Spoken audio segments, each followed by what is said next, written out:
off. You ready? Would everyone please stand for the Pledge of Allegiance and remain standing for an invocation? I pledge allegiance to the flag of the United States of America and to the republic for which it stands, one nation, under God, indivisible, with liberty and justice for all. Dear God, as we gather this evening, we thank you for this wonderful town that we live in. This council thanks you for the privilege of allowing us to serve the wonderful people in this town.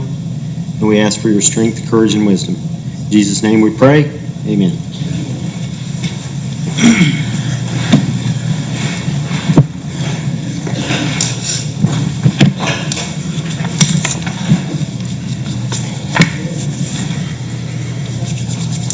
Call to order the July 20th, 2021 meeting of the Mooresville Town Council.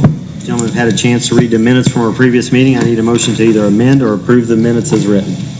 Make a motion to approve the minutes as written from our July 6, 2021 meeting. Motion been made. Do I have a second? Second. Motion made and seconded. All in favor? Aye. Yes and Greg, 5-0.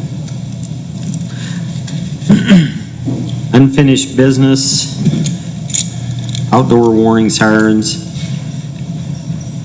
We have this as Mark Toomey, Morgan County EMA Director, Scott Hamilton, 911 Director, and Don Adams, County Commissioner, retired school teacher, educator of the children.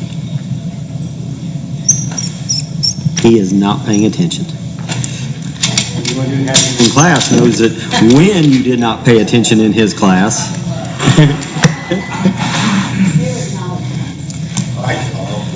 Hi, Don. Thanks. Members of the council, I appreciate the opportunity to make a presentation to you all this evening. Sure.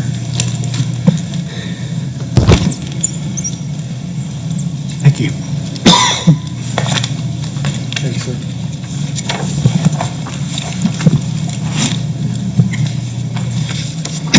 Is that any way? No. Scotty, how you doing, man? Good seeing you.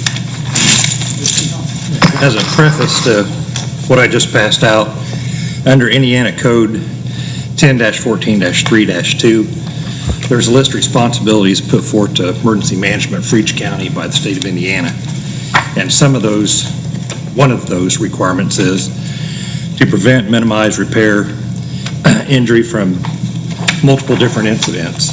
One of those being warning services for the citizens of Morgan County as prescribed by the state of Indiana. So with that being said, we have, and I say we, myself and Scott Hamilton have worked pretty diligently to ensure that the county is protected by outdoor warning sirens and that they have the latest technology.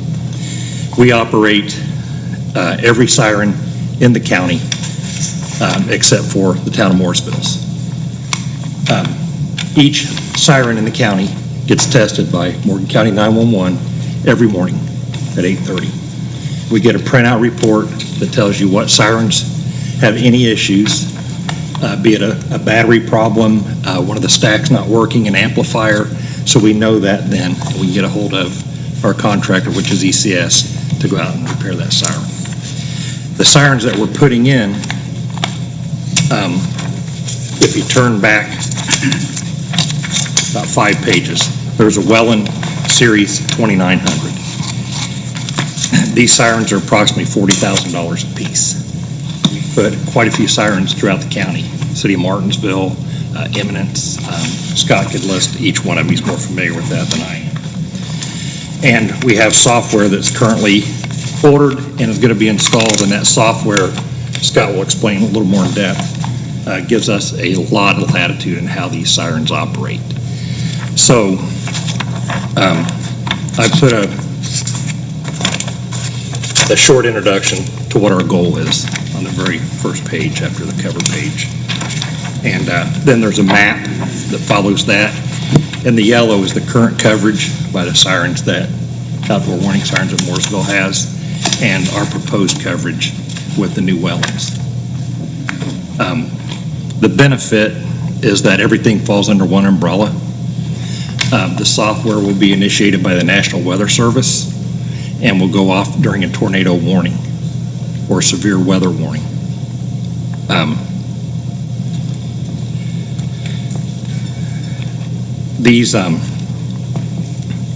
This activation will come from, like I said, the software that we're doing right now, and then we can ensure that everything's tested and working properly. What it saves you is the cost of any maintenance and repair to the sirens and the cost of the siren itself. So the contract that we were given, we haven't accepted yet, is around $32,000 to maintain the sirens we have, and Morgan County picks that bill up. Like I said, I presented this for your consideration, and Scott, if you wouldn't mind elaborating a little more on the technology of these sirens. The system we're looking at is called a central alert system. It interfaces principally with sirens, but it can do other things. They're starting to see more efforts like in schools, like one of the locations where we've kind of identified for one of these 10-tech sirens would be right behind Northwood Elementary School. I talked to Rex Cook, and he's on board with it. And we could actually program that siren to set off a different alert for a critical incident at the school, and we can put a different tone across there that alerts everybody if they're indoors or outdoors. Pretty much they'll probably be able to hear it inside that school as close as it is. But also we can put a voice across that, a pre-recorded message that says the school is locked down, do not approach the building, contact law enforcement at this rally point or whatever.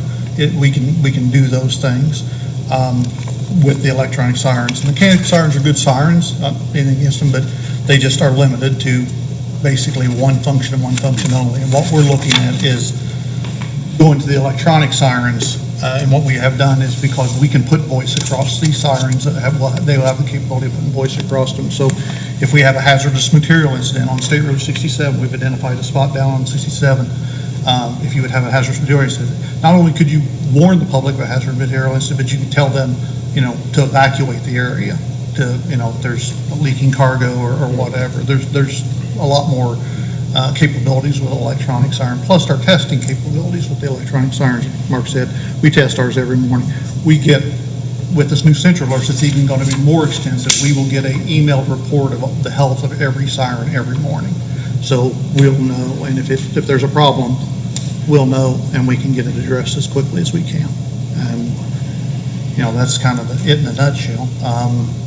The central alert system is going to really change the way we do things. Plus, it will be able to send out emails to emergency management people or town council people that need to know certain events, law enforcement, whatever. It will have an email list, and it can send out those, when those alerts are triggered, it can send those email warnings out also, or email alerts out also. So people will have those alerts on their phone, and so your emergency management people, your fire chiefs, your police chiefs, the people that need to know that type of stuff know it, and are alerted of it.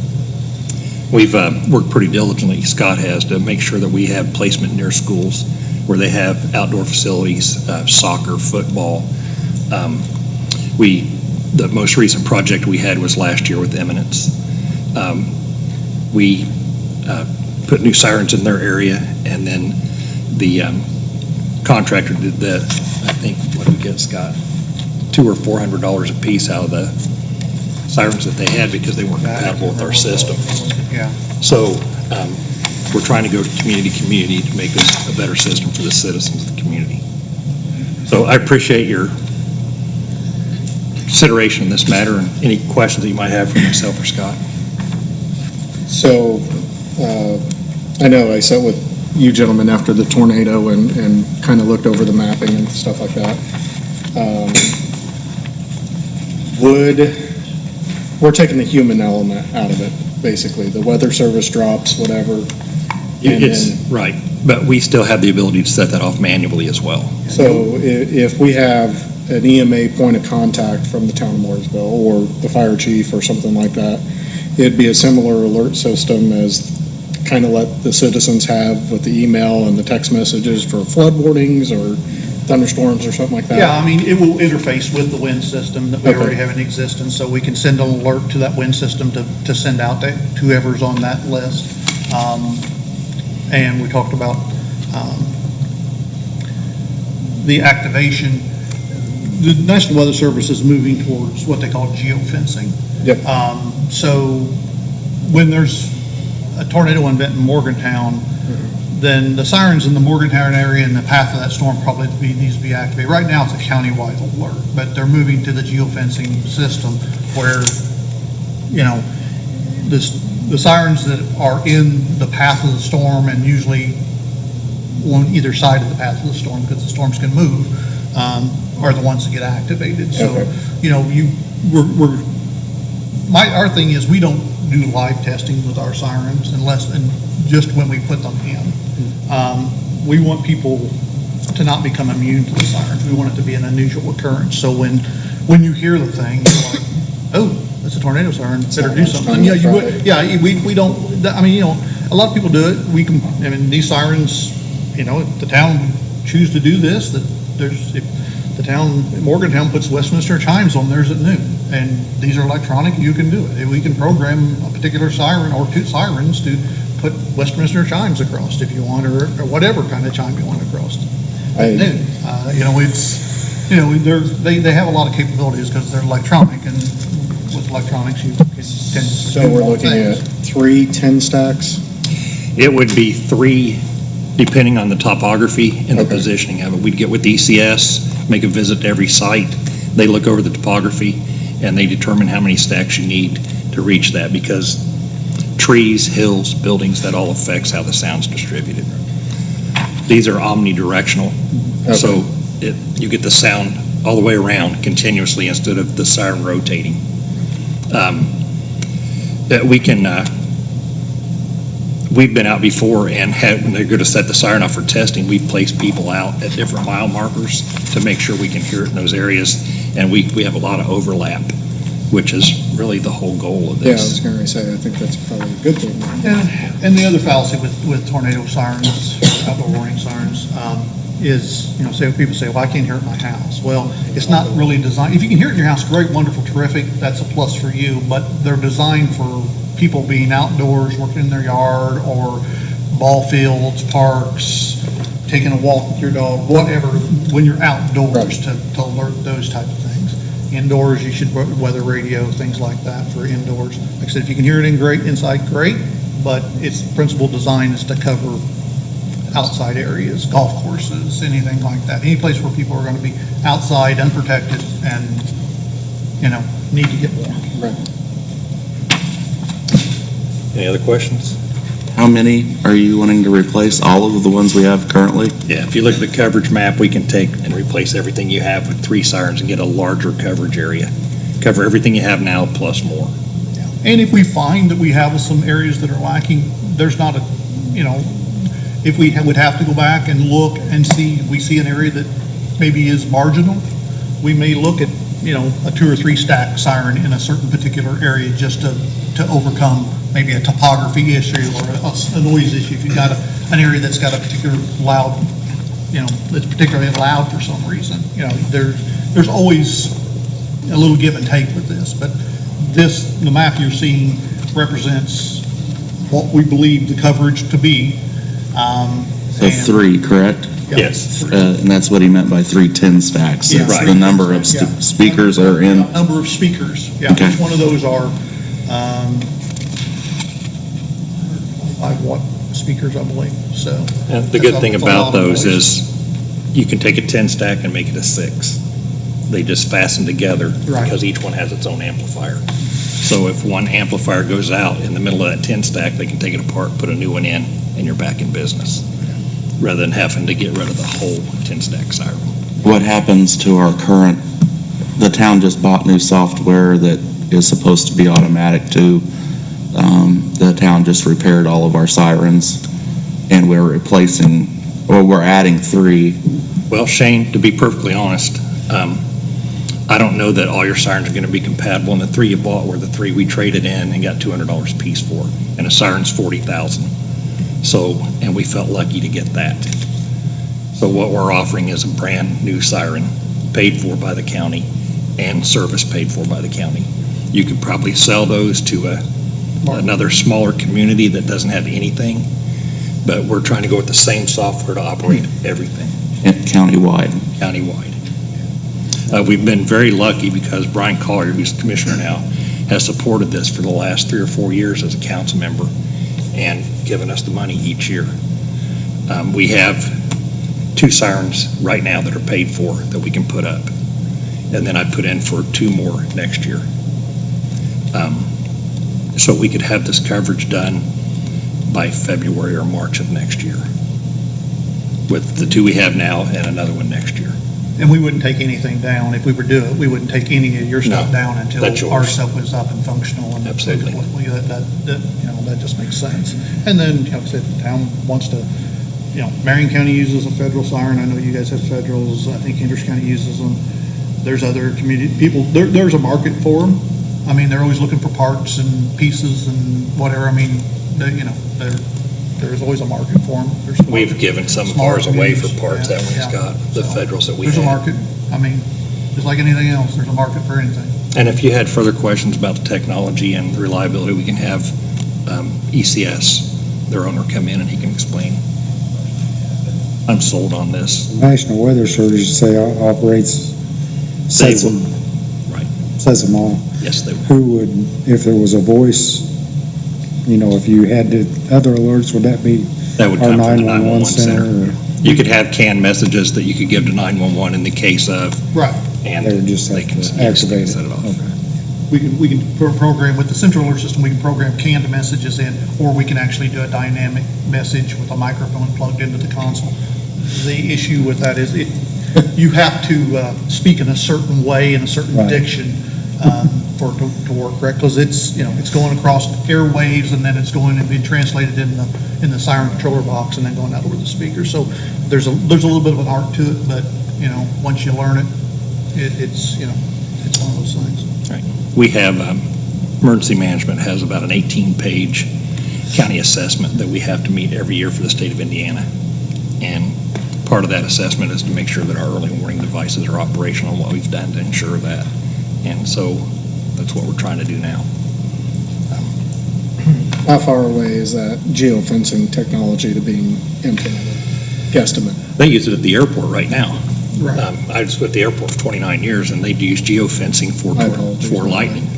So you'll see the lights go off and the sirens at FedEx, but on the other side of the field, there's nothing because it's not the path. So that technology has been used now by a lot of different companies.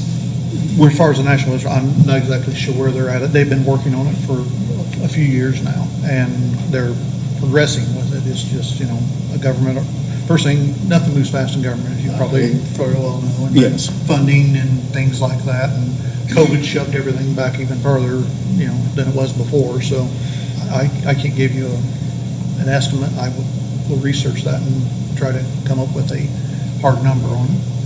But it's something we're looking at down the road, like I said, because we can GPS every one of our sirens. We know exactly where they're at. We know every one of their locations. And we're getting the same notification that they're getting in Mooresville now. It comes across the IDAX computer. And the dispatcher hears that print, they get up, look at it, and they set off. So,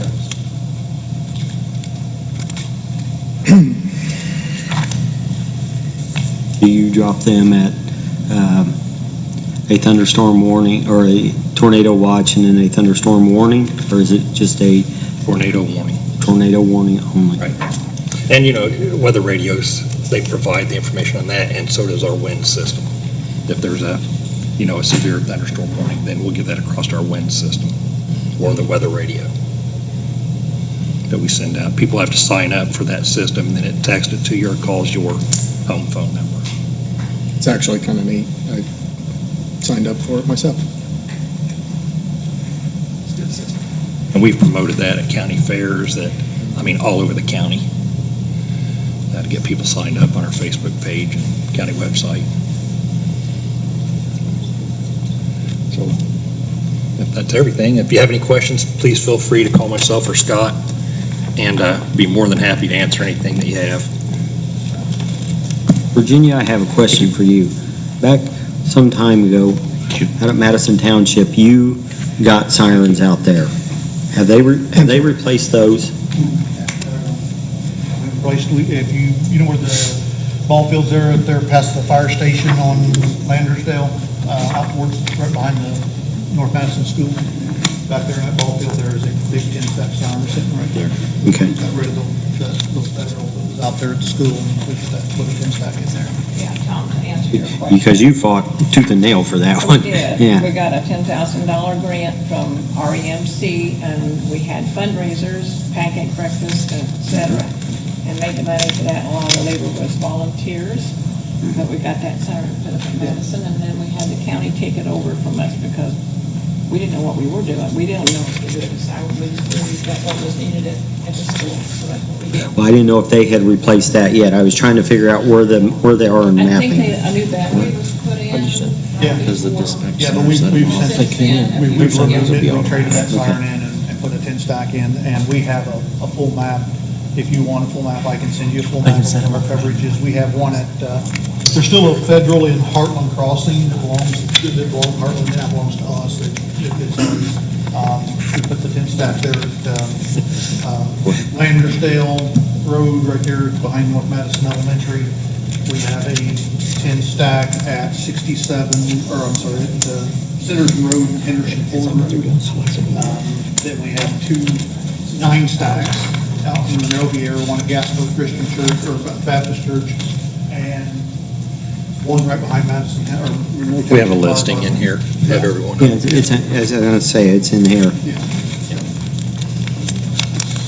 And then we have some smaller well ones. If you took over the federal in Heartland, will you take over our federals We would be putting in between now and wetlands. then? Pardon me? Between now and then? Well, the issue is, and Scott is better, we had to, the one they had at Heartland Crossing, we had to put one of our radios in it because that's how we communicate with the siren.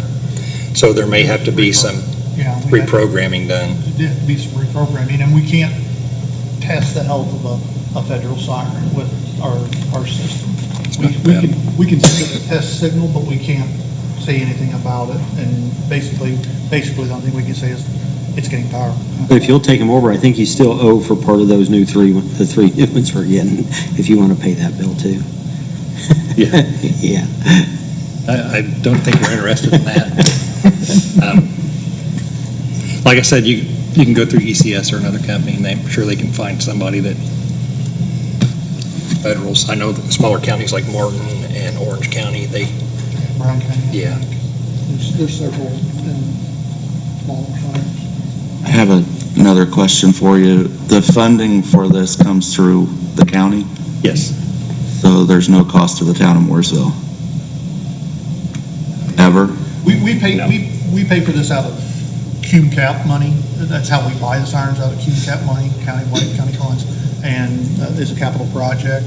And then the maintenance is in Mark's emergency management budget.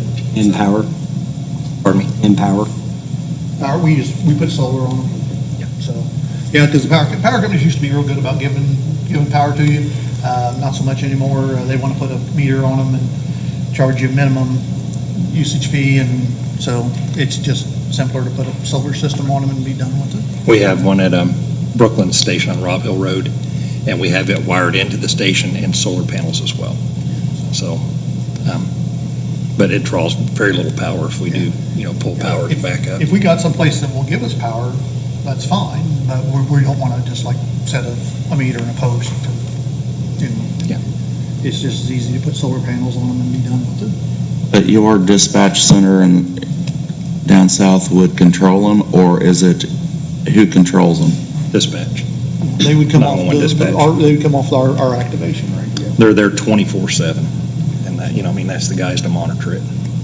Of course, I get a call when anything goes off, and so I know that, but that's who sets it off. It'll set off automatically. Anything that has to be done manually, they'll do it. Okay, I'm going to ask a really tough question here, and I'm not trying to insult either one of you. So there's some controversy around the dispatch center currently with Martinsville voting not to fund it, correct? They gave us an 18, there's been they have to give an 18-month notice that they choose to withdraw from the interlocal agreement. That's not going to shut dispatch down from work. Okay, so you're confident that, We're not gonna stay. Absolutely. because it was a substantial amount of money that I read about in the newspaper. That's not going to stop them from operating. Yeah, we're still gonna Okay. stay functional. I mean, we still. And I'm not trying to insult either No, I one of you. understand that. Yeah, no, we still have the sheriff's department, 4 town marshals, and several fire departments to still dispatch, so that's not gonna stop us any, so. Okay, Customers all stay the same. So, and I mean, that's basically all we are, service providers to customers, which are the citizens of Morgan County. Mark had one question because of when we met a couple of weeks ago. You said that we would still have the availability of also being able to set those sirens off and to get backup for you, is that correct? Absolutely. Scott has another unit, and if not, we can purchase one, because we'd like Mooresville to be our backup if something failed. Right, yeah. I just want to make sure that they knew that. Yes, Yeah. yes, yeah, absolutely. that's a good question, Yeah. or a good thing to know. Yeah, and with the central alert system, I'm 99.9% sure that we can give you guys access to that central alert system too, so you'll probably through a web interface, so to be able to activate and things. And if not, we have another Wellham activation console. We have 2. We have an older one, and then we've got a newer one, but we will be replacing that central alert, so the newer one, it's only a few And years old. As long as we have 2 dispatch Relocated. centers, I'd like to rely on Mooresville as the secondary to set that off. I mean, it just smacks of good sense. Yeah. Because you never know when something's going to happen. I mean, Yeah, this is not to cut anybody out. It's always just nice to have redundancies, this type of stuff. So, Questions? I don't know. You want to take this under advisement? Wait a minute. On the list, there was Don Adams. Did you want to say anything? That's a silly question. Do you want to say anything pertinent to this conversation? First of all, and I'll make it brief, that's unbelievable too. I think the county has something going good for the community of Mooresville. I think especially what our chief mentions about cooperation, working together. To me, that's what government ought to be doing for the benefit of the people. Simple as that. Cost-effective, good service, reliable open communication makes things work. I'm going to sit down. and I think after your tornado, the cooperation among agencies was very evident. Fire departments, police departments. Yeah. It was smooth. Great bunch of guys. I can't say enough about them. Don't say that, our chief's asking for a bunch of stuff, so. Well, you know, I came from the fire department 40 years, so you know where my heart But you is. came from the airport, they have a bunch of money. I was military prior to that. Yeah, fire department. So, do we want to take this under advisement? Maybe put it on a agenda in August? Second? Fine with me. Because I think somewhere down here, we got a AES agreement. I think maybe we'll need to combine some thought process there. Form of a motion, table until our second meeting. So moved. I have a second. Motion made and seconded. All in favor? Aye. Thank you. Justin, Greg. Thank you. Any questions you have, feel free to call me or Scott. I'd be more than happy to answer. Take care, man. Thank you. Thanks. Thank you. Justin, Greg, 5-0 to table. And go ahead and put that on our agenda for our second meeting in August. The first answer. Second meeting in August. Under new business, we have Debbie, is it Vanoy? Illinois. Debbie Vanoy, Ferguson Road Sewer Hookup. You want to come up and tell us what you've got in mind?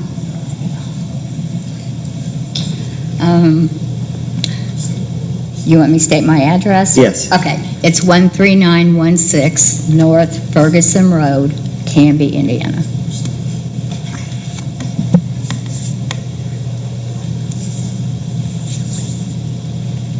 My home that I live in, my father and my grandfather built a home.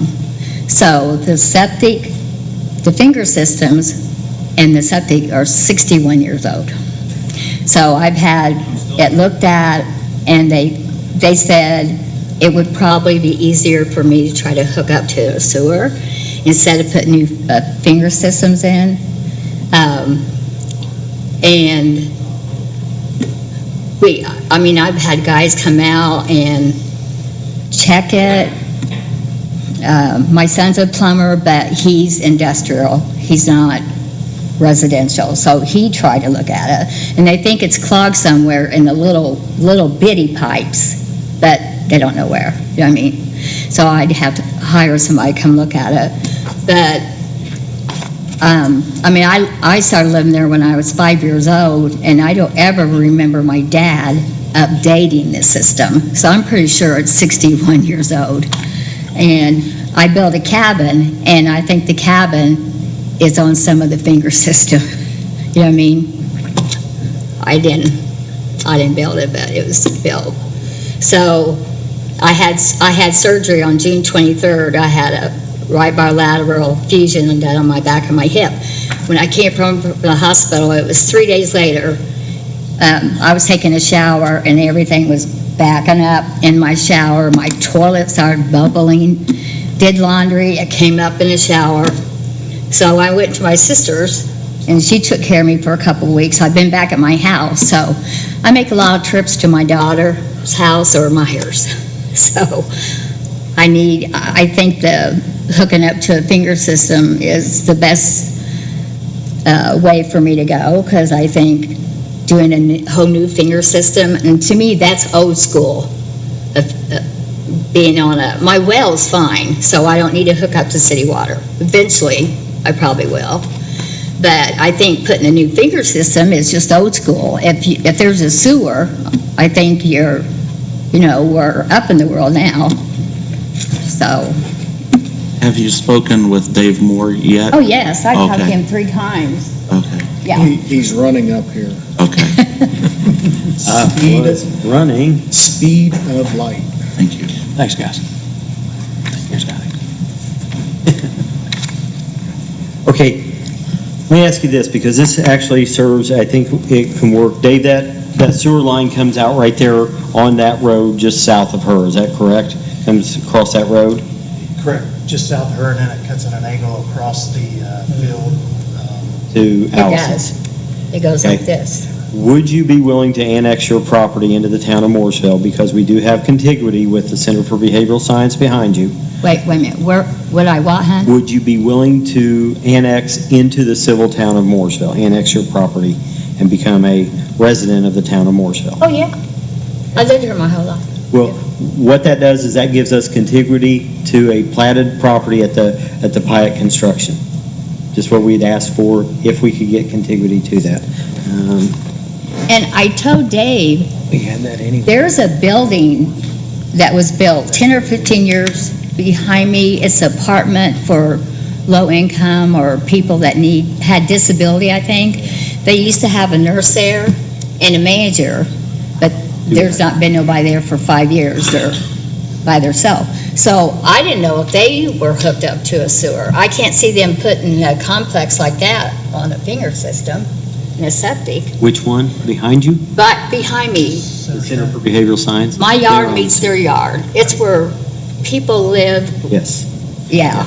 They are on the sanitary sewer. So that would probably be the closest place to hook you on. Well, now, I mean, I don't know if there's a manhole anywhere on that road or what there is, but I think it goes right down that short road. And with annexation, that gets us everywhere we need. You know what, I think it's right where my property is, and my property meets theirs. I think it's just like that far off. It's the big brown thing? Mhm. Yeah. Yeah, well, close. Mhm. Yeah, so I've agreed to meet with her tomorrow morning. I'll bring a couple guys from the street department, and we're gonna find the nearest sewer line to her house. So, yeah, if you've got a manhole right here, that's easy. Yeah. voluntary annexation petition for the council's consideration from her. I'll have to have her sign it to get in front of the council, and then we can go under that statute so that. Jewel, I can't hear you very well. Sorry. I can prep a super voluntary annexation petition that you'll have to sign so that the council consider it, go through so that it's official under the statutes for annexation into the town, and then we can get that done relatively quickly. So if I could get your contact information.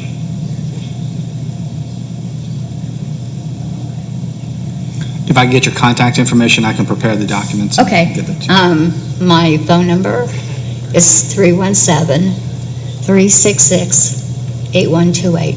Great.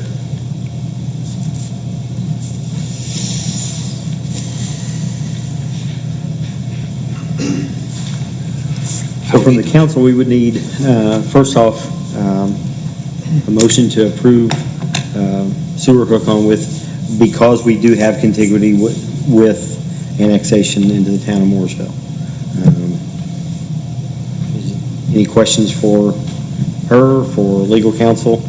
There's no easements required in this situation because of where our property lies. It's going to be her lateral that's going to be coming in, is my guess, Dave. So it's going to be her from the main. That lateral is going to be her property anyway, and she's responsible for. So we won't need anything like that. Any more questions? Motion. Move to hook on to her, to have you hook on to the sewer 13916 North Ferguson Road. With annexation. With annexation. Yeah, with annexation, voluntary annexation. Motion been made. Do I have a second? Second. Motion made and seconded. All in favor? Aye. Thank you, guys. I don't have to go to Myers anymore. For a little bit longer. Yeah, a little bit longer. Can I ask, this may be a stupid question. So I'll be in Mooresville then. Will my zip code change? No, you'll still be Okay. serviced. You'll still be serviced by the same post office. and Okay. everything like that, yeah. Okay. But you'll get to vote for us. Or whoever. You'll get to vote in town now. Well, I think I know him. And that you worked at the airport. I worked at Hertz for Is that 40 illegal to years. say? I hope not. Worked for Delta? No, I work for, basically, I'm the Mark Toomey of, Oh, that's why I get to make fun of him. I was there 40 If years. I could kick him out of his job, it would get me out of this one. But seriously, you will get to vote in town now, in town elections, so, Okay. for locals. That'd be good. You guys will see me. We're done? We're done. Okay, thank you, guys. Thank you. Appreciate it. My body's gonna love you guys.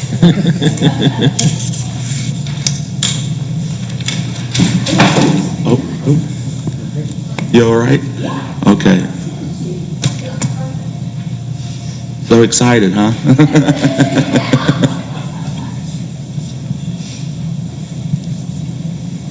Next item on the agenda is the department head reports. And it looks like we've got Chief Dalton first. You're going to let him go? I want to advise the council that the department heads and I sat down with Paige Sansone today. I think all the department heads got a real strong feel for how the property taxes, how the budgets, how the levies, how everything worked. We got kind of a positive feedback from Paige as far as the pandemic and the way or the time frame that Morgan County as a whole is recovering from what could have been a worse situation. Are we 100%? She said no, but we're a lot better off than a lot of other communities. The department heads presented their wish list, their JCPenney or Christmas wish book, and they were shown where their levies were, and I think all of them were willing to go back and say, okay, let's see what we have to have and what we want to have and where we can go from there.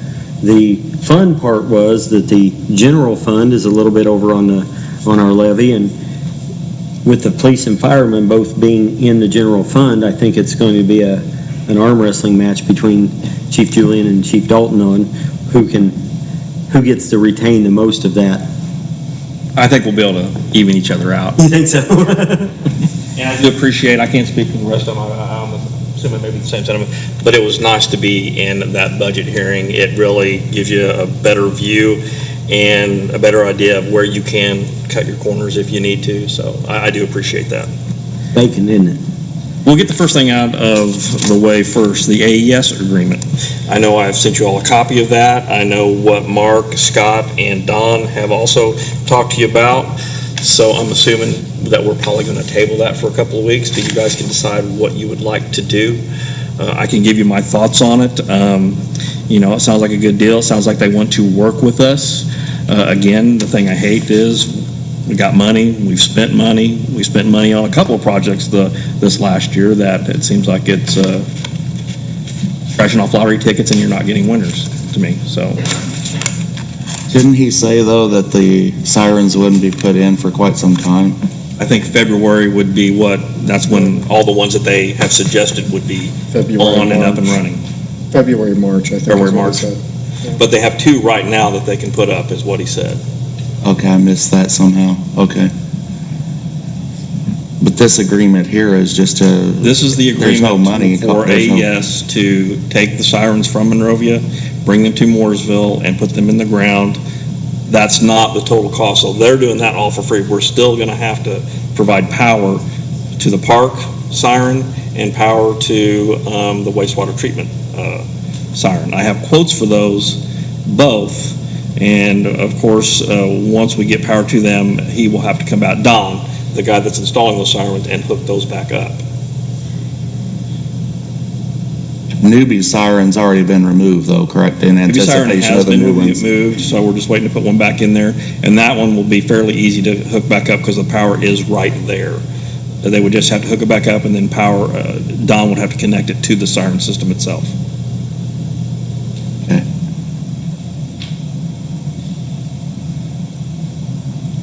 You'll explain what you found on the AES agreement. So there's just 2 things real quick. First, on page 2, I think it's just a typo. When they talk to the title of property at the end, they say that Monrovia holds fee simple to the title of the Mooresville real estate. I think swap that to be Mooresville holds title to the Mooresville real estate. That's in 2B on the bottom of page 2, 3rd line up. And then the other, Joel, I can't hear you. Can you pull? Sorry, I just can't hear. that's okay. My wife tells me I mumble. You don't mumble, I just can't hear you. On page 2 of the contract, under 2B, the 4th line down, it just reads that Monrovia holds fee simple title to the Mooresville real estate. I just think that needs to be Mooresville on there. The other issue is on page 3, enumerated paragraph 4. They put it all in bold, so you know. Under this agreement, there would be complete release of claims against AES for any action or liability that might trigger with their installation of this. So if they, let's say they dropped it and, broke something, we could not sue them under this agreement. And I think that's a swap out because we're not paying them anything for the services they're providing. I just want the council to understand that this includes a waiver of liability.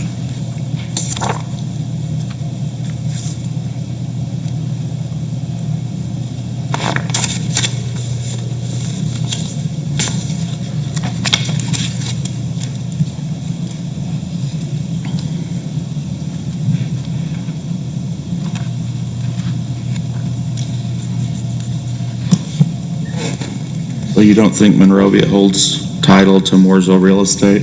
That would be my guess, yes. I think we can give him 42.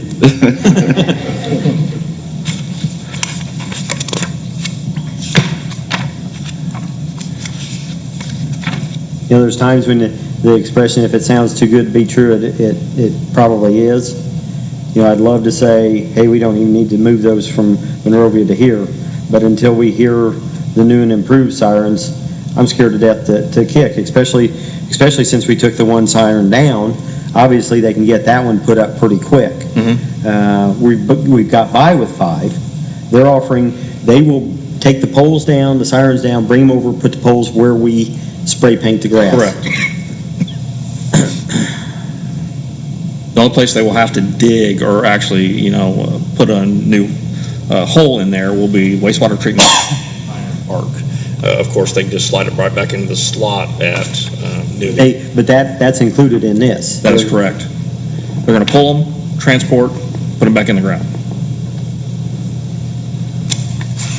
Gentlemen, what do you think about just moving ahead with this? And I know we said we would address the others, but I hate to leave us without any coverage, especially at Newby. I'd like to get that one put in and functioning just as quickly as possible, since we've taken the other one down. And then I don't know if, Shane, you and I met with Don when there were some troubles there. I don't know if we can sit down with Don and say, okay, what can we do as far as the bill that we owe you and trading in our old sirens to him? Because I know that's how he got them.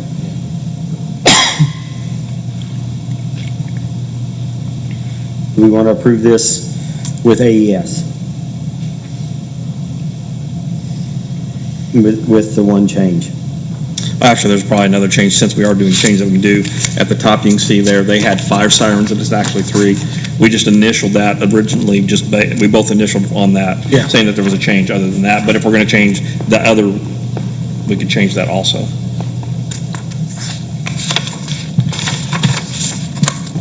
Dylan? Jeffrey? I mean, I agree. I think we need to get that up at Newby, for sure. Your thoughts? I agree. I don't like it that it doesn't have one, because this kind of occurred at the same time, kind of caught us here, so. We've been working on this for 9 months. I know. And then this comes up out of the blue, which I'm glad it came up. Right. But we can stutter step on the other 2 if we need to. I would make a motion to move forward with this as amended, but I don't know if you wanted to go down the line first and ask, so. I'll second the motion, so there's my comment. Abe? Okay. It's your motion? Yes, yeah, I'll make the motion to move forward. Dustin, second? Motion made, seconded, all in favor? Aye. Now, question, once this is amended, can I just bring this to you to sign as president? Correct, Tommy? Yes. Okay. 2 other things. I will be sending you each, based upon what was discussed at a couple meetings ago about contracts. One for Johnson Control for our fire alarm system. It's just a yearly contract for maintenance and keeping it up and running and the testing. And the other one is EVAPAR, which is our generator. I think this kind of fell by the wayside. Their emails and contacts were none of the people that are currently here. Therefore, it never got updated in the last couple of years, so I have a new one on that. I will send you both, everyone, copies of those to review before next meeting. The next thing I have is I've been in contact with Beth Copeland, reference Ordinance 15-2010, which is public nuisances. A couple of guys have been hitting abandoned vehicles in the town pretty hard, with some of those with complaints from a local resident. We had some confusion with a couple of the paragraphs, especially with enforcement and the differences when the vehicles are on public property and private property, and there's a couple of timeframes on private property that were of concern, and so she suggested that it go in for review and the whole ordinance. So that's what I'm requesting, this ordinance go back to legal for review, updated. This is 2010, and it references several Indiana state statutes, so there could have been changes within that time frame. So I think it would behoove us just to get it up to date and clear up anything, and maybe she can condense it and have a better ordinance that's more current. If I remember right, that one took a bunch of ordinances and condensed them down to It was that one, from didn't it? 1995, I think, was the previous ordinance, 'cause she cited it, I didn't know.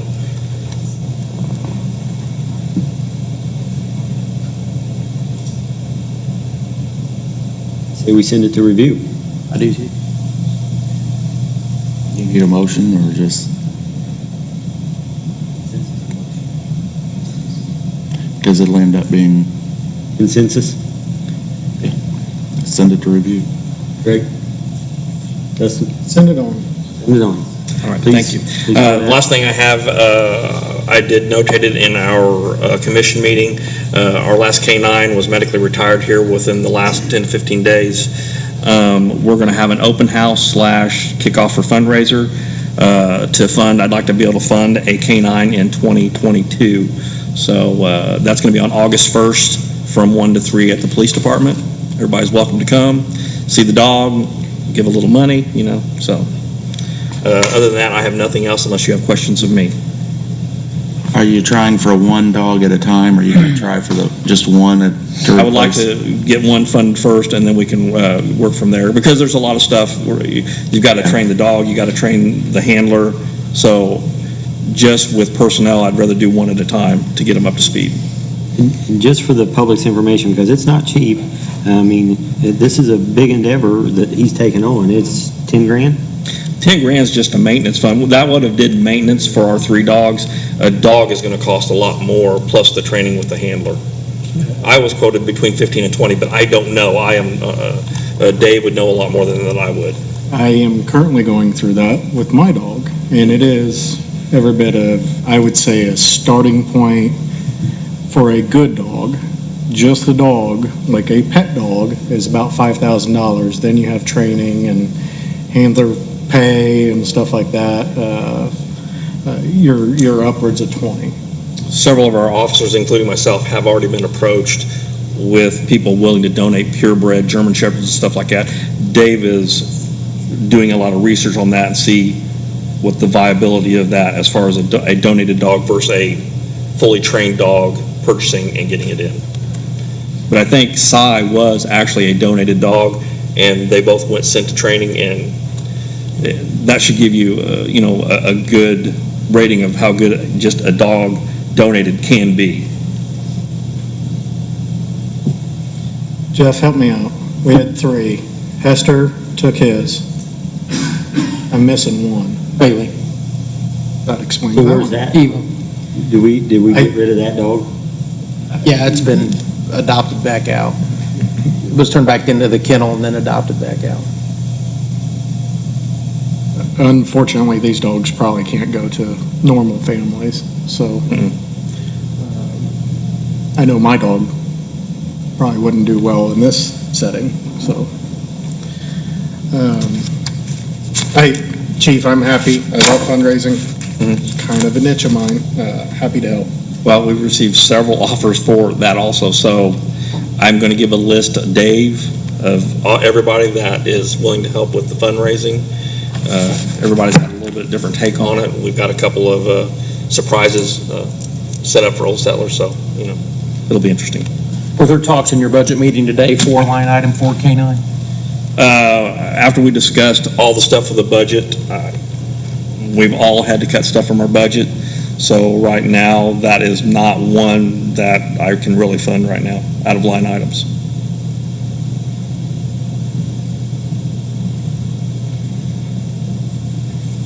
Any other questions? Thank you.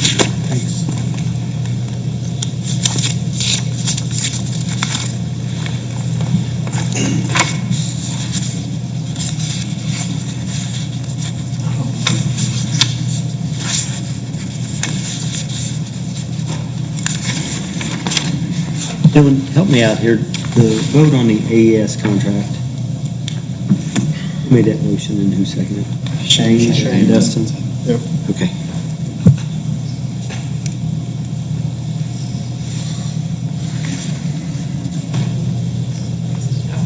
Oh, looky at you. Yes. Just a update. Are you ready for me? Yes. Okay, just an update on the concert series. we were rained out last Friday.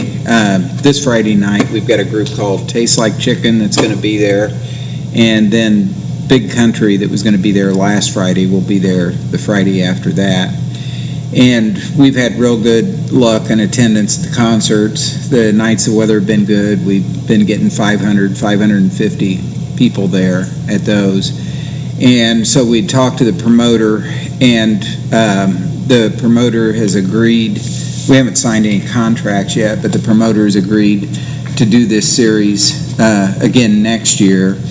And we asked them to, if they would be interested in coming in and doing the July 4th for us also, which will save us a little bit of money on the band that we've been paying to come and do that. So he's working on that also. So there'll be 6 or 7 free concerts again, plus the July 4th free concert. And then the board is also, they had approved the possibility of bringing in a big-name entertainer later on in the season, a couple of months after the regular concert series end, which may be a large draw, and that would be a paid concert that we would have there. Look forward to Jimmy Buffett making his appearance So, in Roseville. yes. So we will see who we end up with on that, but that is moving along, and it's working out real well for us. Any questions? Has the pool been packed? Looks like it. Yeah, the pool, the attendance has been good, and now we're 2 weeks away from school starting, so the crowd is rapidly dissipating because everybody's doing vacation, school shopping, and all that. The pool will actually, the last day it'll be open will be August 3rd, and because we lose all of our help, so that's it for the pool season. And then August 8th, 9th, and 10th is Old Settlers. So feel free to come to Old Settlers, but stop by the park office and buy ride tickets, please. That helps out the Lions Club. Thank you. Thanks. Thank you.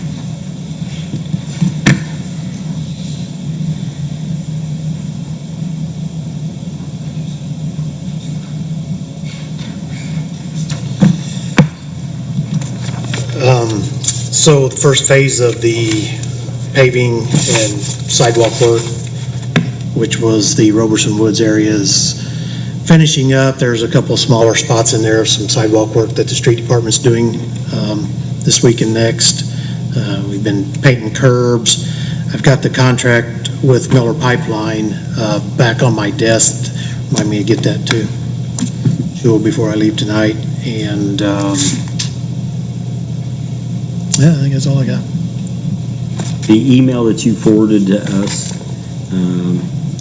where you had contacted or tried to contact the lighting guy, Yes. did you ever get a response from him? I did not get an email response. Councilman Williams visited the place of business. Apparently he has moved, and I think he has a new phone number. I think Councilman Williams maybe has had a brief conversation with him. I have not had a conversation with him directly, but I've contacted I went to the website, contacted the office of the place that has the equipment, or has our lighting apparatus, whatever you want to call it. And they have moved from Plainfield to Canby. And it took me, I drove to Plainfield probably 3 or 4 times. It took me multiple attempts to get them. However, once I finally got a person, he returned my call, and I'm going to have Dave and I call him directly together, because I want 2 people to hear what he has to say.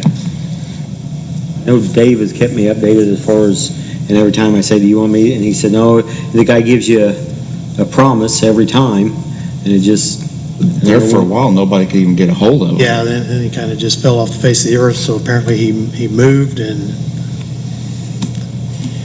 so I think we have a good contact number for him now, so we'll call him tomorrow. And Can I get a motion then from the council that if Shane and Dave aren't satisfied with the answer they get from him, that it immediately goes right to Jewel to get something done.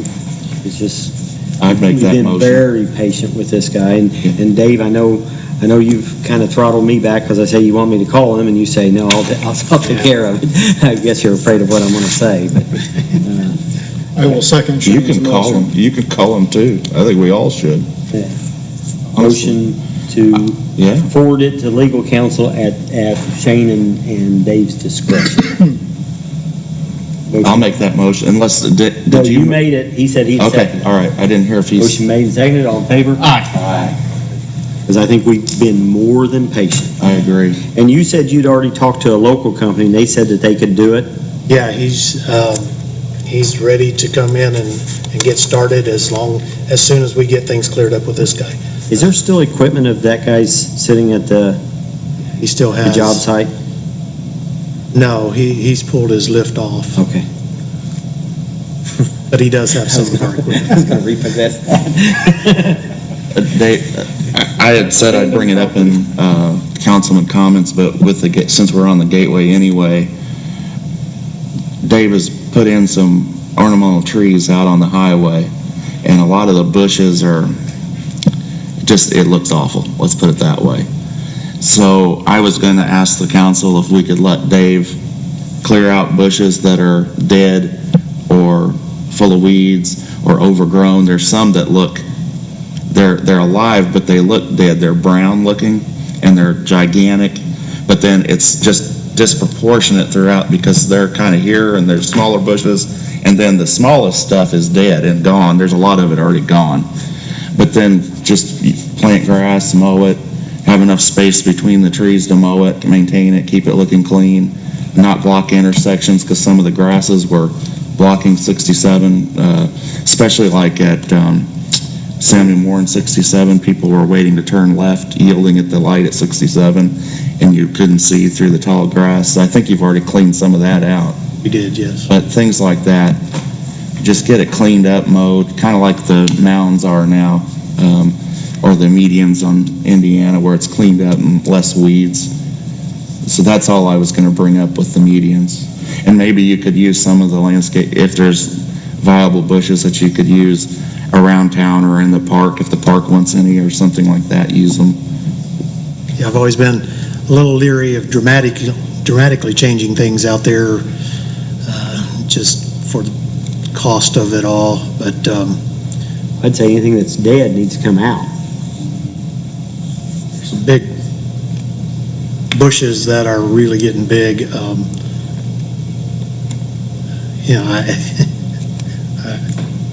I don't really know what to do with those. They're not dead. They're overgrown. I think It's something you trim back, or? I don't know. That's what I'm asking. I don't know. An arborist. I don't think Dave would let us down if we told him to do it at his discretion. Just get it cleaned up and easy to maintain, to where it looks like we planned it, you know? Yeah. Well, and you drive north to Plainfield, when you were going up there, theirs is more of a non-maintained. I mean, they want it to be that way, and I don't like that. Yeah, I don't know what their purpose of that was. Is They it mow like to have one a prairie? strip. Yeah. Is it a wild prairie or what? Like for butterflies or something? I don't know what it is, but it is kind of strange. Brown bats. Yeah. None in Mooresville.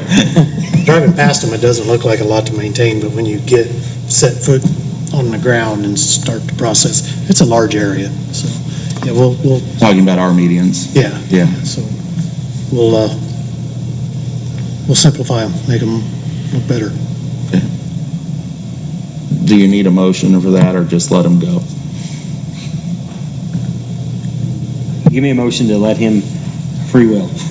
Okay, I'll make a motion to allow Dave Moore, the street department, to clean up the medians, make them look presentable and safe at his discretion. Second. Motion made and seconded. All in favor? Aye. Thank you. You know you were coming in for more work, did you?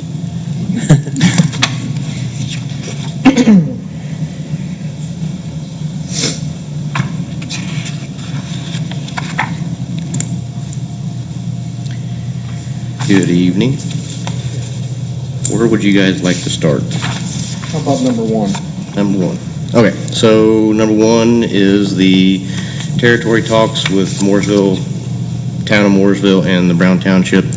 I know Councilman Cook and Williams and myself and the trustee with Brown Township and Steve Oshman sat down with their chiefs, talked a little bit about a territory, and as of right now, both administration parties, I believe Cook and Williams is all for it also with their board and their administration. It's now, we're needing some more guidance with legal and stuff like that. And this, my understanding is with talking with legal counsel is that it's a little bit above the retainer. So it needs to come to you guys to see if we want to move forward with doing anything with this. It is outside the retainer, is that correct? It is, yeah. Oh, I don't think it is. I don't think you think anything is retainer. Could I clarify something you just said? Yes. I just want to be clear that I'm for I'm for moving forward and exploring it because I don't have the figures or the numbers. Right, and neither do we, and it's just more a moving forward. There's no way I can make a decision at this point, but I'm for looking at it. Yes, Okay. looking more into see if this is something that we want to move forward with and pursue or not. Thank you. Okay. I just want that clear. Yes.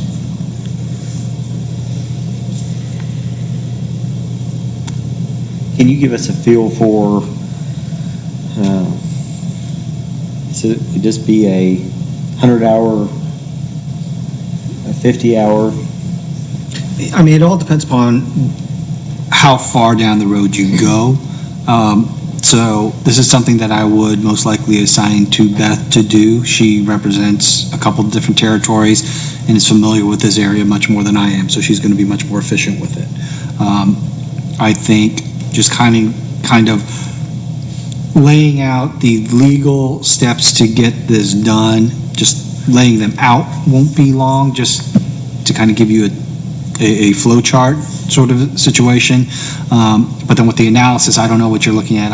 I don't know that we necessarily have the means for the financial analysis to look at the different levies to see how it would incorporate. That would, I think you'll want to have FA kind of look at that stuff.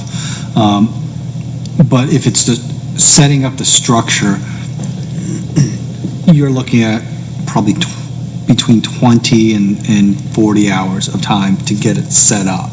Financial advisor. I was trying to figure out, I thought you were giving the name of a company when you said FA. I didn't realize it was financial advisor. Yeah. I was thinking Baker Tilly, so. Do they still use Bushman, or do you know? No, he retired. He's retired, and I believe, Virginia, you help me out, I think they're using the gentleman that was underneath him.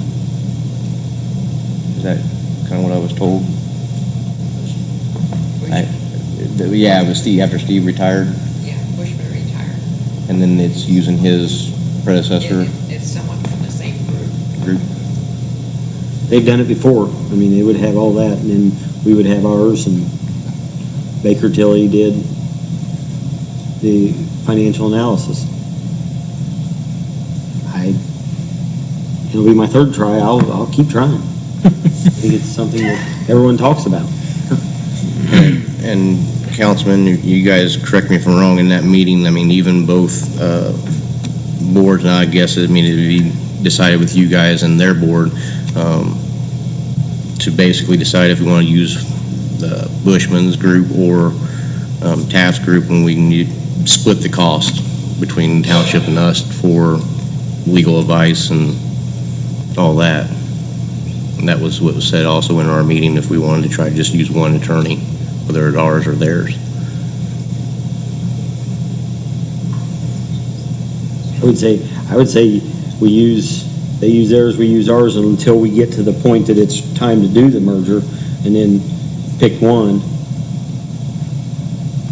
and go from there. I mean, I think we have them looking at it with fresh eyes from our perspective and their perspective. In the past, historically, if you look at it, because they fully fund the ambulance part of it, their tax rate will probably go down. The unincorporated portion of Brown Township. The Mooresville tax rate will possibly go up. So, I mean, because we don't pay for ambulance. Cold hard facts. So I think there's also with us, and I don't know who they use, if they use Baker Tilly or who, but I think it is important that we use our financial advisor to at least have a clear position on what's going on there. I know there's some funding that's used in their general fund for their fire department that we're all paying for. So I like it.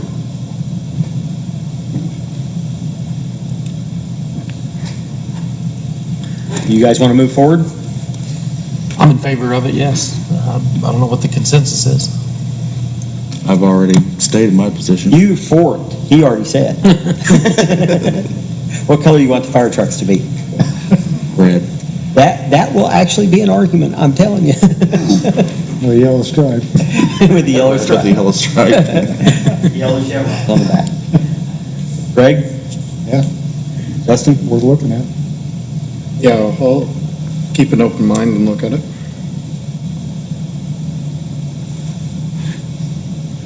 $40 hours at, well, we get a discount on that, don't we? For $350? We're a current customer. How about a coupon on the paper? We got a rewards card. Groupon. I'll get you an engagement letter with something. Okay. I think that was You'll present an engagement letter for this. What else you got? It's going to be here in the next 2 hours. No.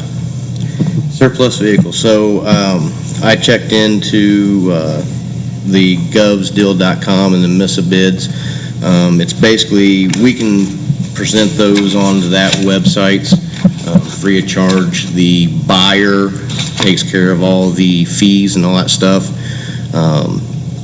And we can set a price to match, or set a levy at it, to where if we don't get that, then a reserve, a reserve, we can basically forfeit out and not have to take anything.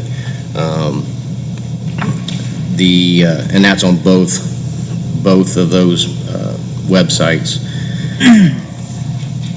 Jeff Boone Associates, they came out and gave us hard fact figures. I forgot to print that off for me. Did you guys get the email that I sent from them?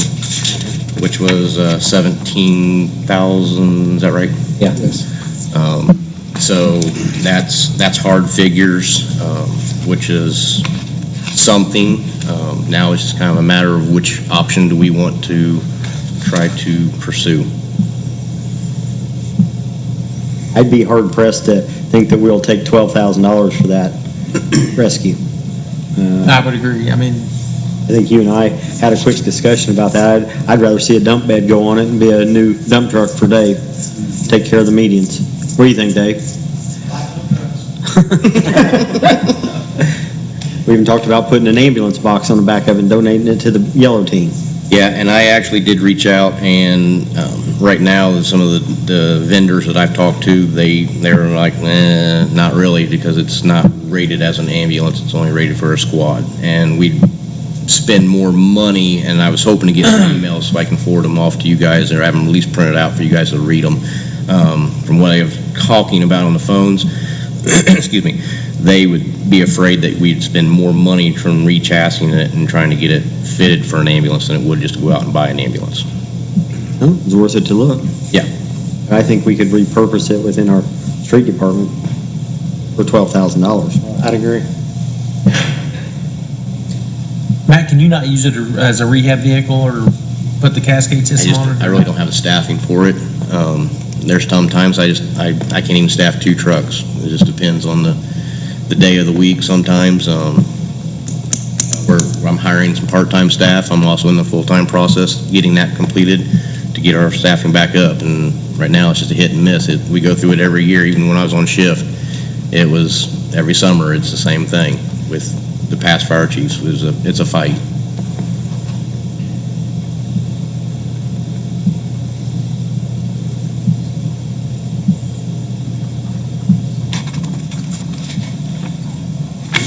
What do you do, what were you thinking on the auction sites? Just put them back on there and say, I was thinking about just putting them back on the auction sites and see what we get. And we do have the right to put the reserve on, and we can always back out. The govsdeal.com, they only sell to municipalities. They won't sell it to any Joe Blow citizens out here that wants a truck or whatever. It goes to another municipality type deal.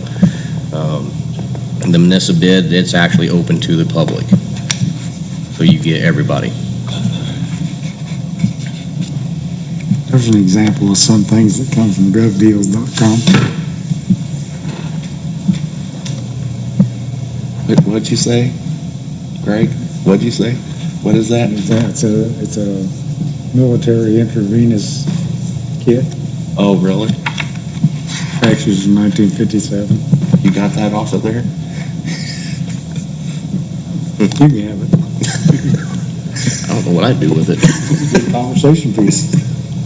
Why'd you get that? Don't You come just back saw for it? training You stuff. looking around? No, hey, I'm gonna use it on you. Wow. gentlemen, what do you think on this? Do we want to pursue that? I am not interested in the 12.5 for it. Right. And Jeff, what was you thinking that would be a good use for that fire truck? Oh, I've got a bunch of ideas. I've got a bunch. But for 12.5, I mean, we keep it and utilize it. You know, I definitely don't want to give it away.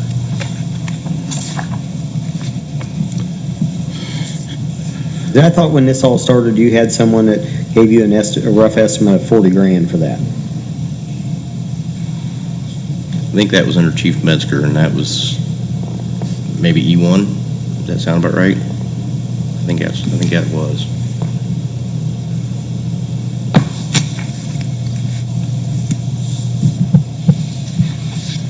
What do we want him to do? Want to put it on that website and You have the reserves, what you're going to set them at? I mean, the Kelly Blue Book on the pickup truck was 2,500, so we can go 2,000 on the truck and see what we can do on that engine and go from there. I mean, the best I was getting was about $5,000 on that engine. And that was on different bid sites like Brindley Mountain and stuff like that. We can try to figure that.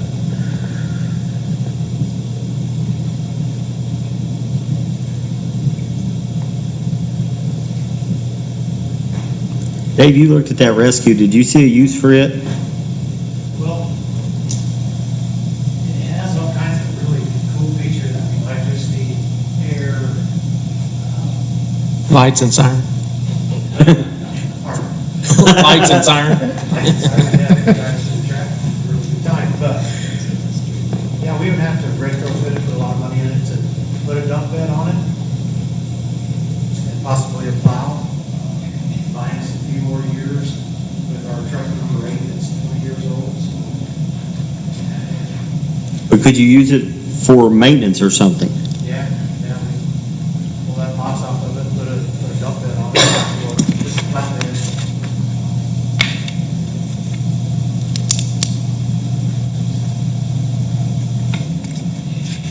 We want to put a reserve of 40,000, see if anyone bites on it, and if it doesn't, we'll just transfer it within the departments? Sure. Put a reserve of 5,000 on the fire truck? I'm good with that. And $1 million on the pickup truck? Tell them it was driven by both A, B, and possibly C shifts? Okay. Maybe even A or D. There you go. Can you move forward on that then? Yes, sir. All right? Good.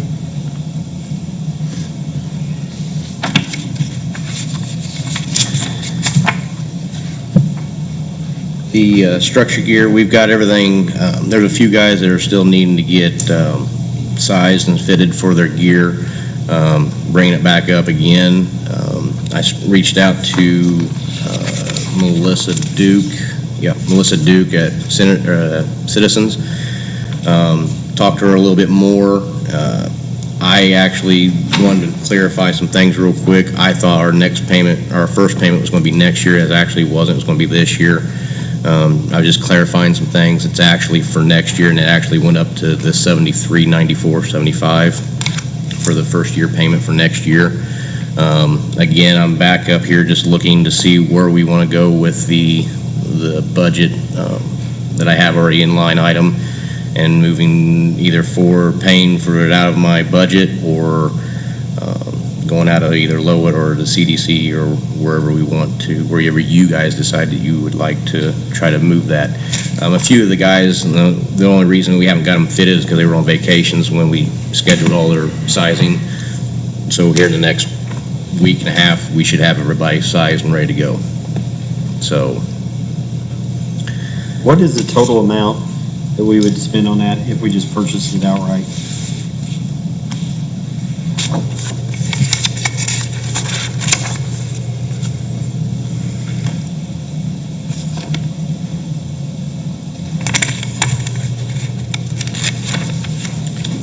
$33,435.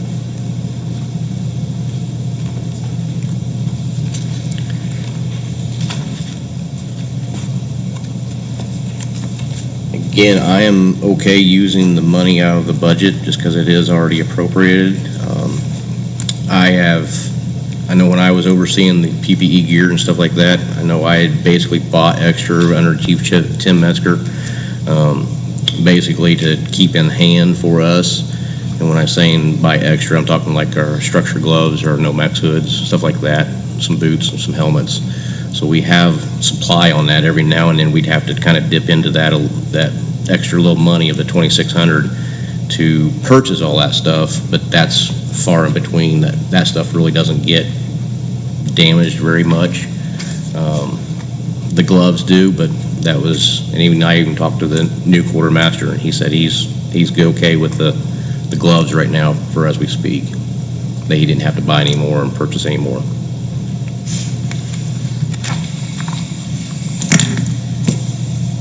As we have other capital outlays in our CCD budget, we budget $100,000, and we still have $100,000 in there. We want to, that's what we keep looking at, is ways to fund one-time purchases with other revenues outside of the cash flow, outside of the property tax. CCD is technically a property tax, but it's a set tax rate every time, every year.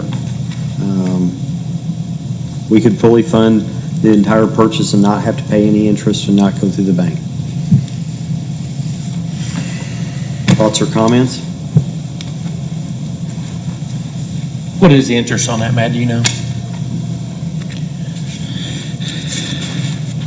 3.5. I'm sorry, 3.4.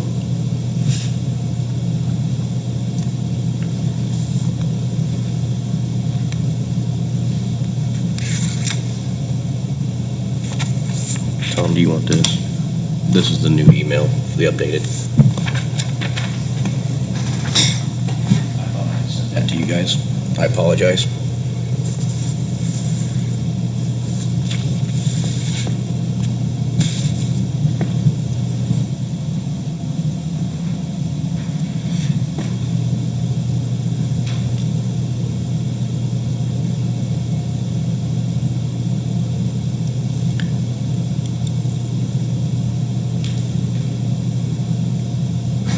Is it possible to have him talk about the bulletproof vests as well?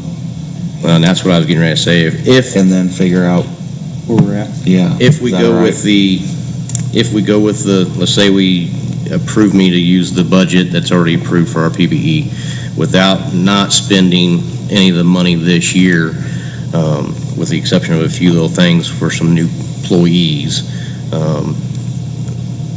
I have the money there to where I could use the $7,500 for the vest without taking any of that money away from out of the CDC or the lower or whatever.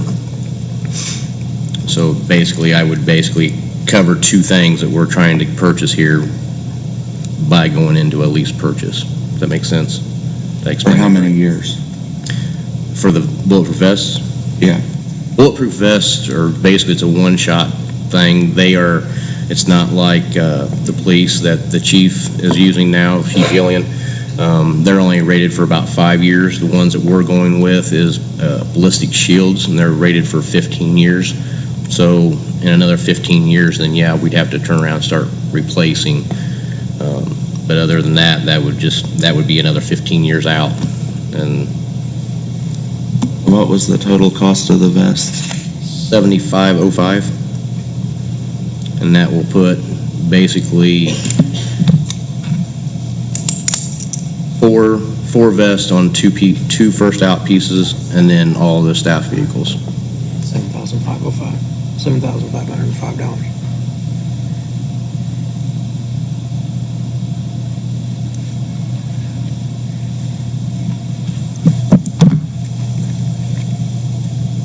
So can you pay for both of these out of the same? Out of the CCD? Yeah. Yeah. You could fund both of those. You could fund the one, quite honestly, paying for the first batch, the $33,000, paying it instead of paying the interest on us saves $3,538. So there's half of the bulletproof vest. There's half. So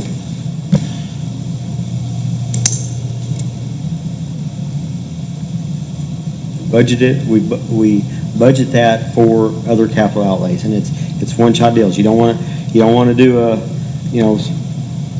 salary. Hey, we want to hire an assistant fire chief with that money. You don't want to do that because it's every year that way. This is a one and done. How quickly would you get this stuff? The PPE, we've already got that going, and I think I said it was usually 90 days. They pushed it out just a little bit past that, and I think we're looking like 110 days out. And that's just because of the factories. And then the vests, probably 30 days, depending on the manufacturers. If we do it as a CCD purchase, then if for some reason they do get delayed and it goes past the end of the year, it's not something we have to encumber the money because CCD is a non-reverting fund. So it would stay within that fund where we could still go ahead and pay it. I'm in favor of just purchasing both items, or both purchases. I was hoping he'd come back and say, hey, I got $40,000 out of the squad, and we would just wash it out that way, but I don't think that's going to happen. And he can't whine and cry if we give the squad to the street department if we pay for this. It's like a trade-off. I was going to make a suggestion, once we get the bids back in, not even use the CDC and use the money like we talked about the last couple meetings. What do you guys think? Move forward with the CCD, and then if something comes up and they come in, bids come in, because I don't know how long do you put them on the auction side? Is that a 3 week? I think you get to set your time. I think it's a set time. We can set it for 10 days. Normal, they said it's about 15-day grace, and that's usually a good mark to see if it's going to move or not, or if anybody's looking at them. You need a motion or just consensus? Motion to approve the purchases out of CCD. Motion to approve both items, the structure gear and the bulletproof vest out of CCD. Motion been made. Do I have a second? Second. Motion made and seconded. All in favor? Aye. Jeff Shane, 5-0. The last thing I have to bring up, and legal, I'm sorry if I need to show this to you, I apologize with it. Just the other day, I got notified, last year, Councilman Stanley and I were talking. The DNR website has a government site for fire departments and municipalities. I with the blessing of him, with my liaison at that time, signed up for it, started looking at, basically it's military, DNR, other places that basically surplus their equipment. Just the other day, I was looking at trying, back last year, we were looking at trying to look at maybe another vehicle, and a 2014 sedan, which is a Ford Taurus, was actually presented. I looked at it.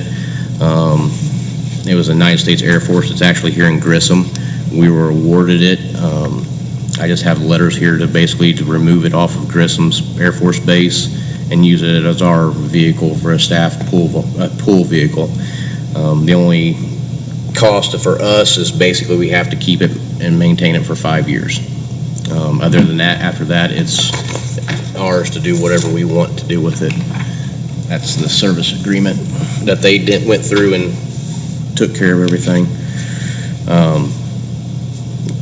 It's basically, other fire departments are using it. I believe underneath Chief Metzger, we got the Connex cans donated through this program that we have down behind the sewer plant.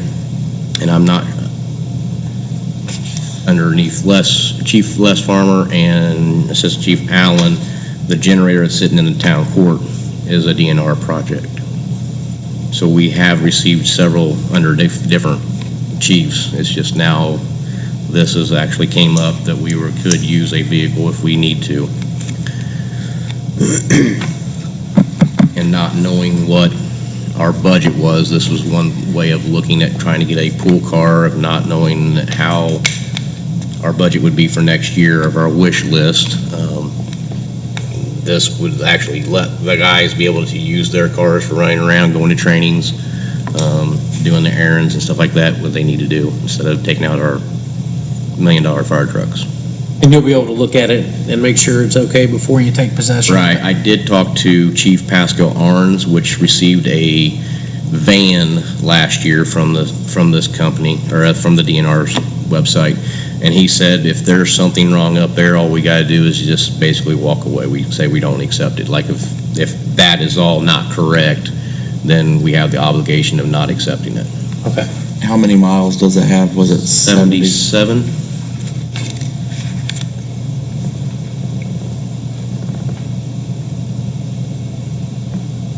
What are the uses for it?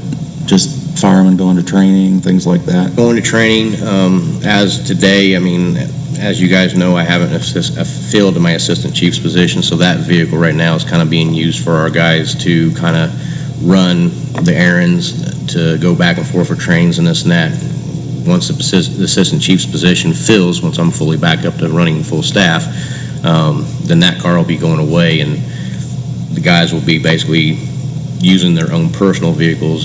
Today, the EMS coordinator, Mike Thompson, was basically running with Brown Township today because their EMS chief was the only chief running for their ambulance, and he was working shift. So our medic was basically running with their ambulance for a second medic, and that's another option that we have, is while it's sitting over here, the guys can use it to go on the runs and stuff like that also if need to be.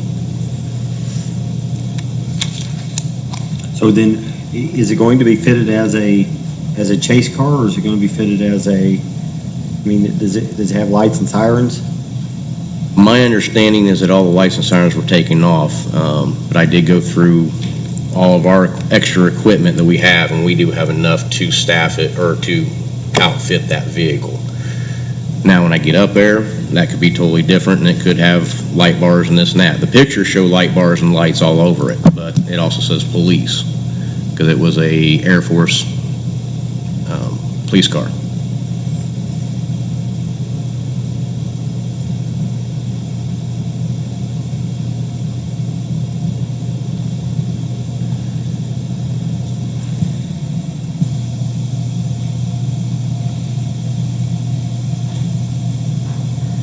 Is this first page what needs to be done to it? No, that's what was done to it. Oh, okay. They've already fixed it and done.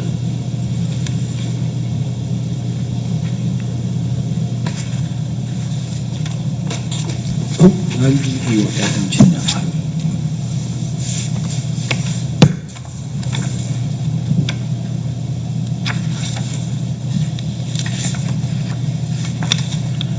So I guess what are you asking from us? Basically just making sure that I have the authorization to go and receive this vehicle for free, and then it's going to be under our insurance and all that for 5 years. We have to maintain it all.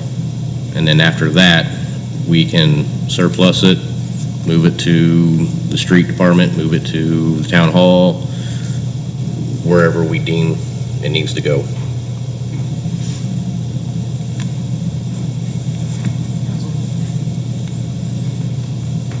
Need a motion or just consensus? I mean, I'm fine with it. Say a motion. Motion to approve Chief Dalton to get the car. Motion been made. Do I have a second? Motion made and seconded. All in favor? Aye. I have nothing further unless you guys got any questions. Yeah, you couldn't get a tank? I looked at a Hummer. I thought that might be pushing it. Jeez, oh Pete, look at an aircraft, get a Taurus. Deal.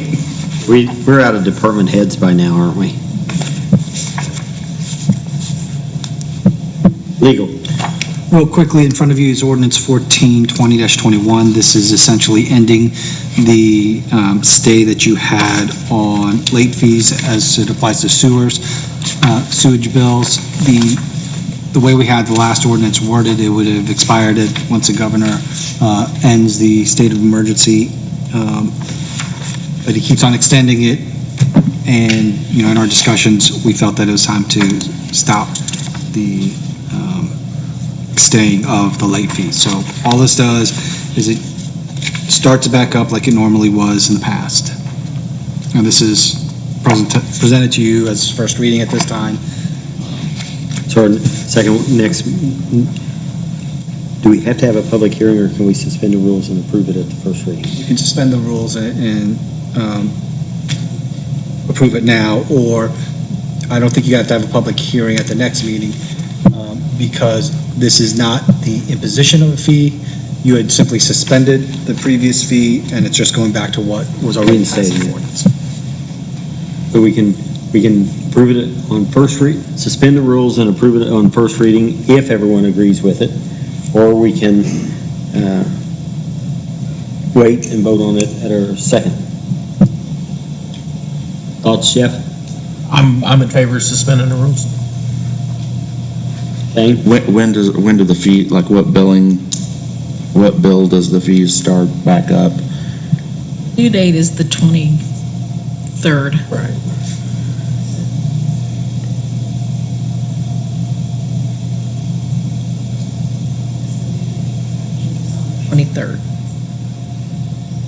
And we were hoping that we'd have this in place for that, because we did advertise it we did put a message on the billing statement that we were going to. Yeah, we go to the public, so you did notify the public, okay. So it would be it would go into effect for the July billing, is what you're saying? If they're late on July billing, then they pay a fee, okay. How many notices did they get? Just the one month's billing from last time we talked about it? Cycle billing. Okay. That still would be considered a 30-day notice. Okay. I think we've talked about it in the public meeting a couple of times, or at least once, I remember, so I think that we've been forthright with the public that it's coming back. So the penalty fee is only going to be based upon the current charges. It's not going to be looking at the previous balance. It's current charges only. Okay, current charges, okay. That's good input, thank you.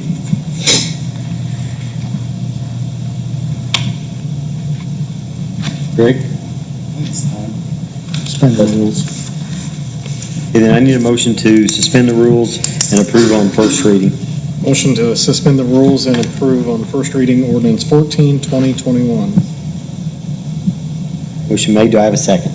Second. Motion made and seconded. All in favor? Aye. That's from Greg.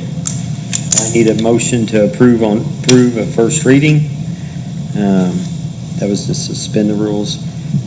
Now I need a motion to approve ordinance 14, 2010. I make a motion that we approve ordinance 14, 2021. Oh, yeah, 2010. Yeah, that's ordinance 15, 2010, yeah. Second. Motion made and seconded, all in favor? Aye. Dustin, Jeff, 5-0. I have nothing further.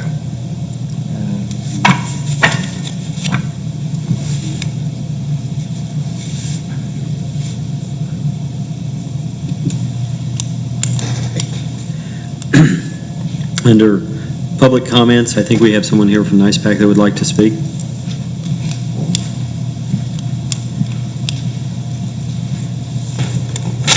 Yeah, so as a good partner to the town of Mooresville, on behalf of NICEPAC, I want to give an update on our expansion project.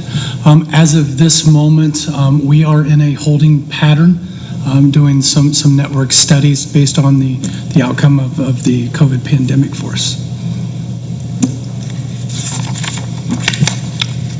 Questions? So you're in a holding pattern. Correct. So right now we're on hold. We are doing a full network study to see, based on the outcome of what the pandemic, what we'll see afterward is what our future investments need to be as far as product-wise. Time frame on that study. Right now, we're looking at the end of Q4 before the network study will be completed. Okay, thank you for the update. Any other public comments?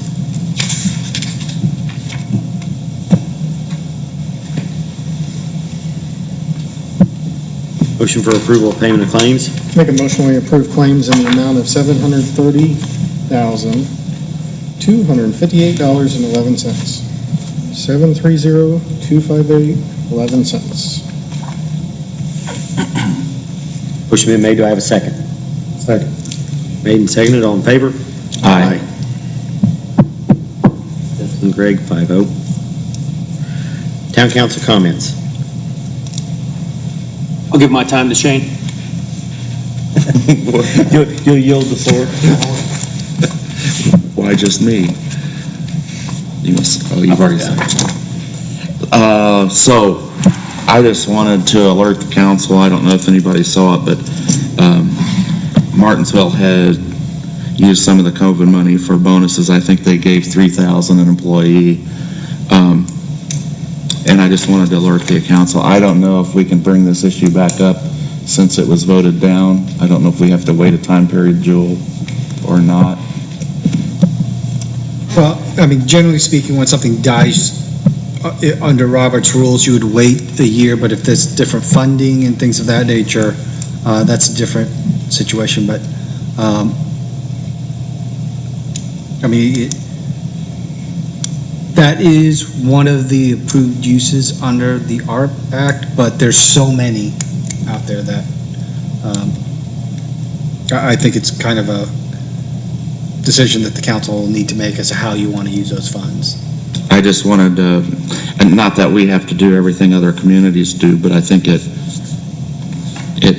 tends to show how we value our employees versus how other communities do, and I was for it from the start, still am for it, but I just wanted to publicly alert the council that that was done, and I think it sends a little bit of a message, the wrong message to our employees that we don't act.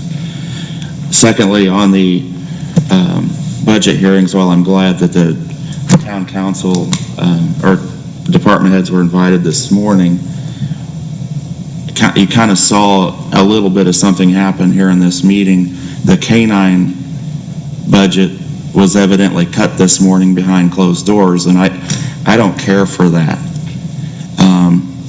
I personally like to see that budget somehow funded, but when we don't have public budget hearings here, other communities do, and I would like to see our department heads present their budgets in a public meeting where the public can see it and all members of the council can see it at the same time with our financial advisor here.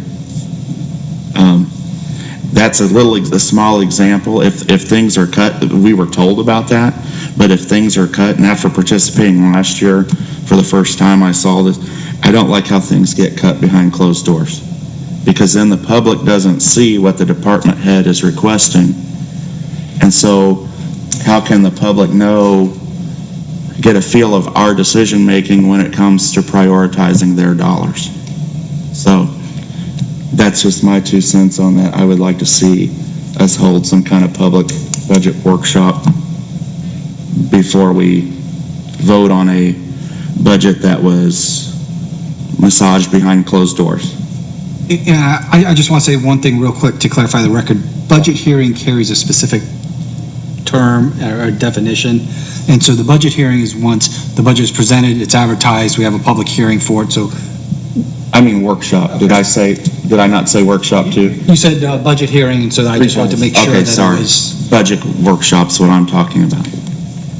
As I described, where department heads present their a synopsis of their budget in front of the public. So it wasn't a public hearing, it wasn't the budget hearing. Sorry.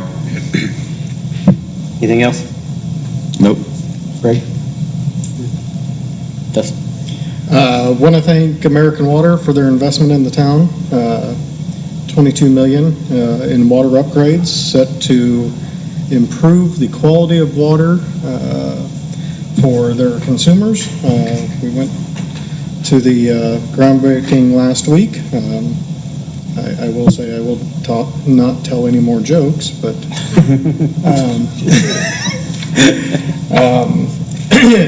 thank you again to American Water for their investment. I'm good. Our next meeting will be August 3rd. You guys want to do it about 6:30 here? Please do. Okay. I need a motion to adjourn. Motion to adjourn. Second. Second, yes. Yes, sir. Motion made and seconded. All in favor? Aye. 5-0. Be safe, Jeff.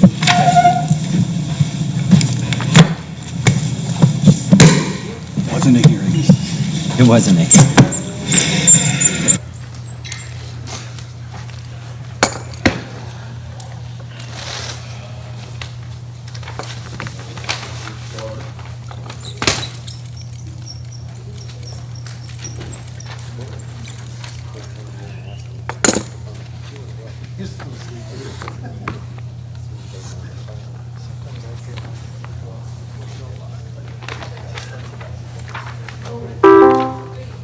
Bye, Chief Editor.